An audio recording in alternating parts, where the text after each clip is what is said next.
Driving tips turned life lessons. Don't text and drive. Distractions make you miss what's right in front of you. Sa kalsada, isang saglit lang ng paglingon sa cellphone, pwedeng magbago ang lahat.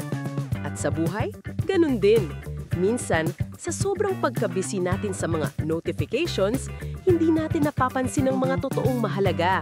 Mga taong nasa harap na pala natin. Tulad ni Tony, isang paalala kung bakit minsan kailangan nating itigil muna ang pag-scroll. Si Tony laging online, laging updated, laging may hawak na phone. Kahit nagda-drive, kahit kasama ang pamilya, may chat or story siyang sinusundan. Isang gabi, habang nasa biyahe pa uwi, may tumawag. Saglit lang daw niyang titingnan. Pero sa isang iglap, muntik na niyang masagi ang batang tumawid. Doon siya natauhan.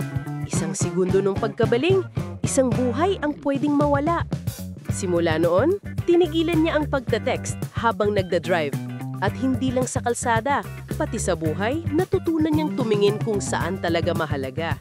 Sa buhay, may mga mensaheng mas mahalaga kaysa sa nasa screen. Yung mga nasa harap mo, humihintay ng pansin mo. Kaya minsan, ilapag mo muna ang cellphone. Makinig, makita, maging present. Driving tip turned life lesson. Huwag mag-text habang nagda-drive. Dahil sa buhay, kapag laging distracted, baka mamiss mo ang mga totoong dahilan kung bakit ka bumibiyahe. Mga paalalang hindi lang para sa daan, kundi rin para sa buhay. Mula sa National Road Safety Alliance.